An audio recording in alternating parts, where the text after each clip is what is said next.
আসসালামু আলাইকুম। সবাই কেমন আছেন? আশা করি সবাই ভালো আছেন। আল্লাহর অশেষ রহমত, আলহামদুলিল্লাহ আমিও ভালো আছি। যে যেখান থেকে আমার ভিডিওটি দেখতেছেন আপনাদের সবাইকে অসংখ্য ধন্যবাদ। তো আমি আজকে আপনাদের কাছে আরও একটি নতুন ভিডিও নিয়ে আসলাম।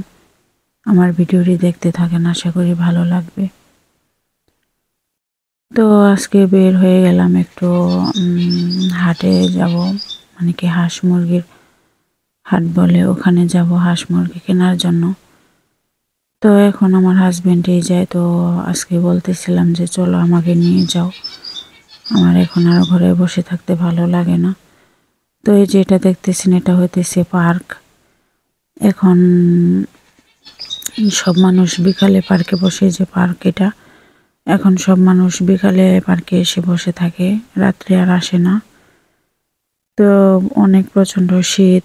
আর যে পার্কে যাই আমরা, ওটাও মরুভূমির সাইডে, ওই দিক দিয়ে অনেক বাতাস আসে। ওখানে কোনো দোকানপাট, কোনো ঘরবাড়ি নেই, খোলামেলা একটা জায়গা।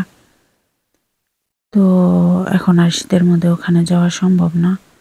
তো এখন সবাই দিনেই যায়। তো আমার হাজব্যান্ডকে বলতেছিলাম যে আমাকে একটু পার্কে দিয়ে আসো। তো সে আবার বলতেছে যে আমি দোকানপাট বন্ধ করে তোমাকে নিয়ে শুধু ঘুরি। তো আমি আর কিছু বললাম না। তো দিনে তো যাওয়ার কোনো সম্ভবই না। দিনে যেহেতু এই কাজকর্ম করে, দোকানে কর্মচারী আছে, তারপরও নিজের কাম তো নিজের করতে হয়, অনেক ব্যস্ত থাকে। তো আমাকে নিয়ে ঘোরার মতো তার সময় নেই, যতটুকু সময় আছে ততটুকু সময় দেয়।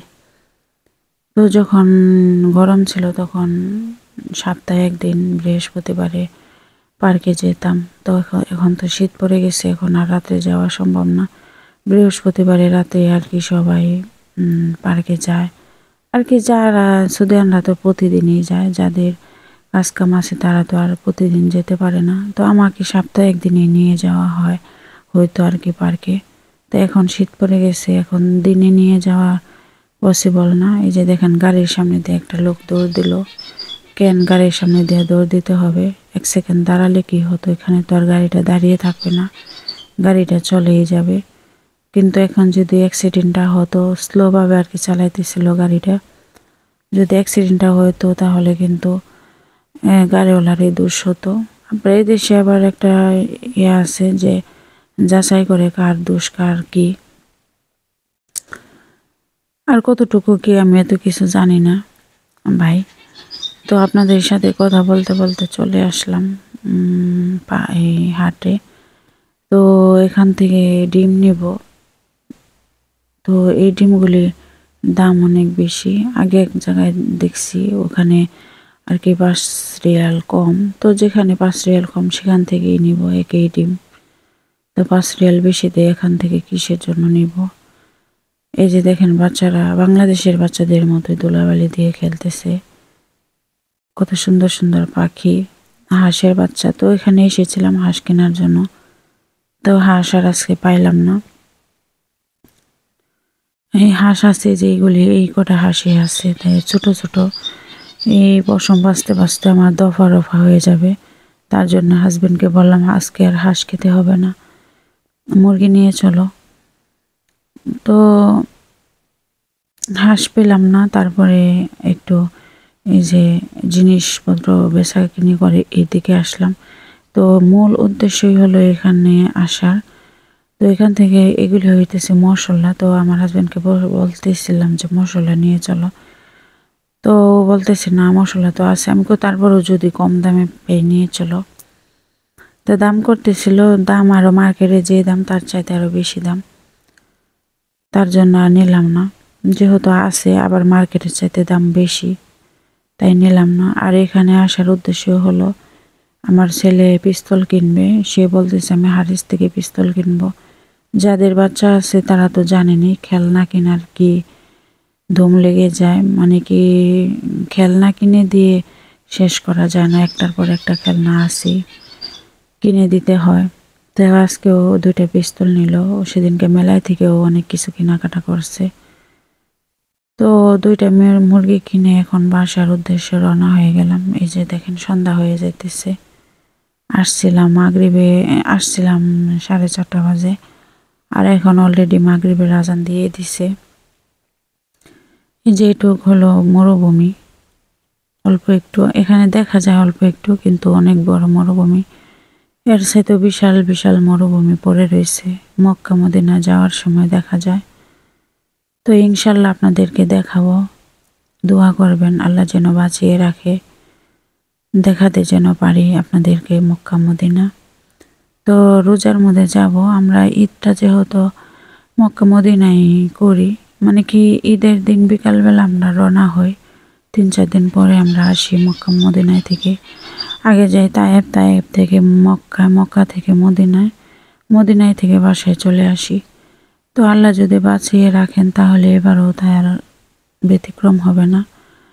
তো ঈদটা আনন্দ উপভোগ করব আমরা মক্কা মদিনা গিয়েই।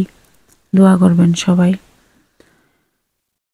তো আপনাদের সাথে কথা বলতে বলতে চলে যাইতেছি বাসায়। এই যে দেখতেছেন এই ভিউটা কিন্তু এত বেশি সুন্দর লাগে, অনেক বেশি সুন্দর লাগে, কিন্তু আমার মোবাইলে আসে না এখানের ভিউটা। কেন এত সুন্দর আসে না জানি না, কিন্তু অনেক সুন্দর।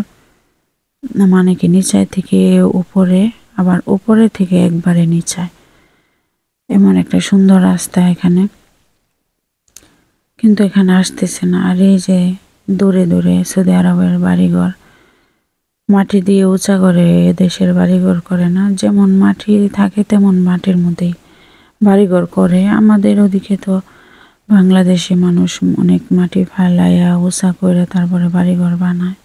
আর এখানে যেমন জায়গা আছে, যেহেতু এই দেশের জায়গা সমান উঁচা নিচা না, তার জন্য এদেরকে আর মাটি ফেলাতে হয় না, এইগুলির মধ্যেই ঘর বাড়ি করে। তো দেখতে দেখতে দেখেন রাত হয়ে গেল। তো সপ্তাহে একদিন এখন আর পার্কে যাই না, যাওয়া হয় না, তার জন্য হাজব্যান্ড আসে। প্রতি সপ্তাহে এখানে আসি না, মাঝে মধ্যে আর কি আসি, প্রায় 2 সপ্তাহ পরে আবার আসলাম। তো আমার হাজব্যান্ড কিন্তু প্রতি সপ্তাহে আসে মুরগি বা হাঁস নেওয়ার জন্য। যারা আমার ভিডিও দেখেন তারা তো জানেন। তো রাত্রে কিন্তু সৌদি আরবে ঘুরতে ভালো লাগে বেশি, আমার কিন্তু দিনে ভালো লাগে না, আমি দিনে বের হই না কোথাও। মার্কেটে গেলেও রাত্রে যাই, আর পার্কে তো রাত্রেই যাই। আর যদি ডাক্তারখানায় যেতে হয়, ডাক্তারখানায় গেলেও রাত্রে যাই। তো অনেক সময় আমার হাজব্যান্ড বলে যে সকালে আর কি কাস্টমার কম থাকে দোকানে।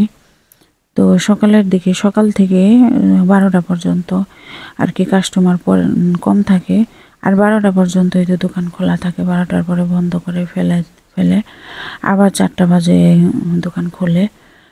তো ওই টাইমটায় আমাকে যেতে বলে। আর রাত্রে যে টাইমে আমি বের হতে চাই ওই টাইমটায় অনেক বেশি কাস্টমার থাকে। তো আমাদের যে দোকানে যে কর্মচারীরা আছে ওরা বেশি আরবি বোঝে না, ওরা কাস্টমার এত বেশি ধরতে পারে না, তার জন্য আমার হাজব্যান্ডকে যেতে হয়, আবার কাস্টমারের বাসাও যেতে হয়। তো সব মিলিয়ে আর কি থাকতে হবে, চলতে হবে। তারপরও আমি রাত্রেই বের হই। আমার হাজব্যান্ডকে বলি না আমি রাত্রে যাব, আর দিনে ঘুম থেকে উঠতে উঠতে অনেক বেশি দেরি হয়ে যায়। তখন কি ঘুম থেকে উঠবো নাকি বাচ্চাদেরকে রেডি করাবো, আমি রেডি হব, ওদিক দিয়ে আমার হাজব্যান্ড রাগ হয়ে যায়। তার চাইতে ও দোকানে থাকেও ফোন করে বলে যে রেডি হও আমি আসতেছি। তো আমরা রেডি হই, ও নিচে থাকে, আমরা নিচে যাই, অনেক সময় ও উপরে আসে। তো এভাবেই প্রবাস জীবন চলতেছে, থাকতেছি, এভাবেই থাকতে হবে সব কিছু মেনটেন করে। ভিডিওটি এখানেই শেষ করলাম। আল্লাহ হাফেজ।